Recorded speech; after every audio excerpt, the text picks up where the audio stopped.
रंजना अब शादी के लायक हो गई है। उसकी माँ मंजू को बस यही चिंता सताए जा रही है कि वो किस तरह उसकी शादी करेगी। एक दिन मंजू के घर उसकी बहन सीमा आती है। आओ आओ सीमा, आओ, कैसी हो? ठीक हो दीदी, आप बताओ, आप कैसी हो? मैं भी ठीक हूँ। दीदी आप तो बस ये बताओ कि रंजना के लिए कोई रिश्ता मिला या नहीं? अरे कहाँ मिला सीमा, गरीबों की बेटियों की शादी इतनी आसानी से कहाँ होती है। दीदी मेरी नजरों में एक अच्छा परिवार है, अगर आप हाँ करें तो मैं बात करूं। बात करना है तो कर ले, लेकिन मैं दहेज नहीं दे पाऊंगी, इसलिए तू लड़के वालों से बोल कर रखियो ये बात।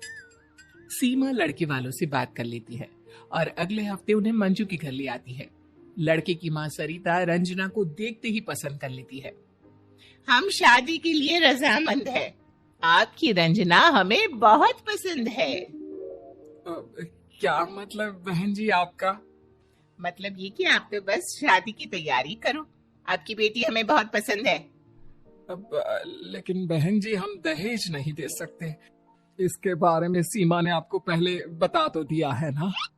हाँ, आपकी बहन ने दहेज के बारे में बता दिया था पहले, आप तो बस शादी की तैयारी शुरू करो सुबह सवेरे। मंजू शादी की तैयारी में लग जाती है और अपनी बेटी से कहती है, बेटी तेरे ससुराल वाले बहुत अच्छे हैं, उन्होंने दहेज में कुछ भी नहीं मांगा, बस तू अपना और अपने ससुराल वालों का ध्यान रखना। जी माँ, लेकिन माँ। हाँ हाँ बोल बेटा। मेरी सास को ना शेर शायरी करने की आदत है और उनकी आधी बातें तो समझ में नहीं आती। बेटी बस तेरी सास नहीं, तेरे ससुराल में सबको शेर शायरी का शौक है, अब तू भी शायरी पढ़ने और लिखने का शौक पाल ले। कुछ दिनों बाद रंजना की शादी विशाल से हो जाती है। रंजना पहली बार अपने ससुराल में जाती है। रंजना की ननद मानसी उसका स्वागत करते हुए कहती है, हमें पता है भाभी, बहुत अच्छा स्वभाव है आपका, हमारे छोटे से परिवार में स्वागत है आपका। इतने में रंजना के ससुर जी दीनानाथ जी कहते हैं, बेटे इस घर को अपना घर समझना, तुम बस अपने साथ हम सबका भी ख्याल रखना। उनकी बातें सुनकर रंजना सोचती है, लगता है इस घर में सभी मिर्जा गालिब और अमीर खुसरो हैं, मैं क्या करूंगी इन शायरों के बीच। उसके बाद रंजना और विशाल अपने कमरे में चले जाते हैं। विशाल रंजना को देखकर कहता है, आज से तुम ही मेरे जीवन का गीत हो, अब तुम ही मेरी राधा और तुम ही मेरी प्रीत हो। जी ये राधा और प्रीत कौन है, आपकी गर्लफ्रेंड थी क्या? अरे नहीं नहीं, तुम गलत समझ रही हो, ये तो मैंने तुकबंदी के लिए जोड़ा है। जी किस बंदी के लिए जोड़ा है? अरे बंदी नहीं, तुकबंदी मतलब राइम। अच्छा, मैं तो कुछ और ही समझ रही थी। सुनिए, आप मुझसे सीधे सीधे बात कीजिए ना, ये शायरी वायरी मुझे समझ में नहीं आती। विशाल रंजना की बात पर ध्यान नहीं देता। अगली सुबह रंजना की पहली रसोई होती है तो मानसी किचन में आकर सरिता और रंजना को परेशान करने लगती है। सरिता उसे किचन से बाहर जाने के लिए कहती है, ना आना किचन में कोई, आज बहू की है पहली रसोई, नहीं करूंगी मैं भाभी को तंग, रहूंगी किचन में उनके संग। बहू आज बनाना ऐसा खाना, हर कोई हो जाए तुम्हारा दीवाना। रंजना को उनकी शायरी सुनकर गुस्सा तो बहुत आ रहा था, लेकिन वो कुछ बोल नहीं पाई। थोड़ी देर बाद रंजना ने खाना बना दिया। सभी ने उसके हाथ का बना खाना खाया तो तारीफों के बोल बांध दिए। बहू अब ना चलेगा कोई बहाना, कल से खाना तुम ही बनाना। नाम है तुम्हारा रंजना, लेकिन तुम हो अन्नपूर्णा। वाह बेटी, तेरी माँ ने तुझे सब कुछ सिखाया है, तेरी माँ को करती हूँ मैं नमन, मेरी बहू है सर्वगुण संपन्न।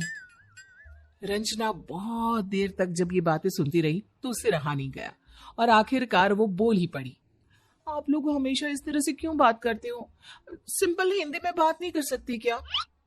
रंजना की बात सुनकर मानसी बोलती है, हम हिंदी में ही तो बात कर रहे हैं भाभी, आपको क्या लग रहा है? ये आप सब गा गा कर बात करती हो ना, मुझे अच्छा नहीं लगता, और सच कहूं तो बहुत सारी बातें मुझे समझ में ही नहीं आती। ओहो भाभी, सिंपल हिंदी में ऐसे ही बातें की जाती है। इसमें कौन सी रॉकेट साइंस है जो आपकी समझ में नहीं आती है? इस तरह मानसी और रंजना में बहस शुरू हो जाती है। दीनानाथ दोनों को चुप कराते हुए कहते हैं, घर की शांति मत करो भंग। मानसी, तुम अपनी भाभी को मत करो तंग। पापा, आप मत बोलो भाभी की तरफ से। अब मुझे बात ही नहीं करनी किसी से। मानसी गुस्सा होकर वहां से चली जाती है। सब लोग उसे रोकने की कोशिश करते हैं, लेकिन वो किसी की बात नहीं सुनती। तो सरिता अपनी बहू से कहती है, मानसी का गर्म है थोड़ा मिजाज, अब मत करना कोई उससे सवाल जवाब। हम समझा देंगे अपनी बेटी को। विशाल, तुम नेक तो दे दो बहू को। विशाल जेब में से एक अंगूठी निकाल कर रंजना को देता हुआ कहता है, जिस तरह से नग ने बढ़ाई है इस अंगूठी की शान, तुम भी इसी तरह से बढ़ाना मेरे परिवार का मान। सब नाश्ता करके अपने अपने काम में लग जाते हैं और रंजना अपनी माँ को फोन करके कहती है, माँ, आपने मेरी शादी कहाँ करवा दी? क्यों, क्या हुआ बेटा? माँ, यहाँ पर मुझे किसी की बात समझ में नहीं आती। आपने मुझे कहाँ फंसा दिया? अरे बेटा, ऐसी क्यों बात कर रही हो? तुम्हारे ससुराल वाले तो बहुत अच्छे हैं। अच्छे तो है माँ, लेकिन सीधे सीधे कोई बात ही नहीं करता। आज मैंने उन्हें ऐसा करने से मना किया तो मेरी ननद मुझसे बहुत लड़ी। बताओ माँ, भला ये क्या बात हुई? बेटा, तेरी ननद तो बहुत अच्छी है, तुझे उससे झगड़ा नहीं करना चाहिए था। माँ, मैंने झगड़ा नहीं किया, मैंने बस इतना कहा कि हिंदी में बात किया करो। बेटा, वो हिंदी में ही तो बात करते हैं, बस बात करने का तरीका हमसे अच्छा है। भला इसमें क्या अच्छा है? हर समय कविता शेर शायरी बोलते रहो, भला ये भी कोई बात है? बेटा, तुझे नहीं पता, इस तरह बात करने से तनाव कम होता है और घर में खुशियां आती है। रंजना ने माँ से बात करके फोन रख दिया। इसी तरह कई दिन बीत गए। रंजना को अपने ससुराल वालों की ये आदत अच्छी नहीं लगती थी, जिस वजह से वो हमेशा चिड़ी चिड़ी रहती थी। एक दिन रंजना के घर पर उसकी माँ और मौसी आई। माँ, मौसी जी, आप दोनों एक साथ? लेकिन आप दोनों को क्या हुआ? चेहरा क्यों उतरा हुआ है? सब कुछ ठीक तो है ना? क्या बताऊं रंजना, मैंने अपनी बेटी सुधा की शादी जिस घर में की थी, वो लोग तो बहुत बेकार निकले। उसे हमेशा दहेज लाने के लिए मजबूर करते हैं। अरे आज तो उसे बहुत मारा पीटा। मैं और तेरी माँ उसे लेने जा रहे हैं। हाँ मौसी, आप सुधा को ले आइए, वहाँ उसका रहना ठीक नहीं। और आप चिंता मत करिए, सब ठीक हो जाएगा। मैं भी आप दोनों के साथ चलती हूँ। तीनों सुधा के ससुराल उसे लेने जाते हैं। उसके बाद मंजू अपनी बेटी को समझाती है, रंजना बेटा, देखा तूने, सुधा के ससुराल वाले कितने बुरे लोग हैं, और तू हमेशा अपने ससुराल वालों की बुराई करती रहती है। वो तो हमेशा हंसी खुशी और प्यार मोहब्बत से रहते हैं, तुझे उनकी कद्र करनी चाहिए। हाँ माँ, आप ठीक कह रही हो। आगे से मैं अपने ससुराल वालों के साथ अच्छा बर्ताव करूंगी और कोशिश करूंगी कि उन्हें शिकायत का मौका ना दूं। सुधा की हालत देखकर और माँ के इस तरह समझाने पर रंजना समझ जाती है। वो अपने घर आ जाती है। उसके सभी ससुराल वाले आराम से बैठकर चाय पी रहे होते हैं। तब वो सबसे पूछती है, शाम की चाय सबने पी ली जनाब, अब ये भी बता दीजिए रात के खाने में क्या खाएंगे आप? सब रंजना को देखकर हैरान हो जाते हैं। तभी विशाल उससे कहता है, हैरान हूँ मैं, अब नींद नहीं आएगी। पता नहीं था मुझे रंजना शायरी सुनाएगी। आज से करूंगी मैं सभी से ऐसी ही बात। अब करना आप सब शायरी में मुझसे दो दो हाथ। फिर रंजना अपनी ननद से माफी मांगते हुए कहती है, माफ कर दो मानसी, मैंने तुम्हें नहीं जाना। तुम ननद नहीं हो, बहन हो, मैंने ना पहचाना। आप बड़ी हो और बड़े माफी मांगते हुए अच्छे नहीं लगते। आपके मुंह से शायरी के बोल सच्चे नहीं लगते।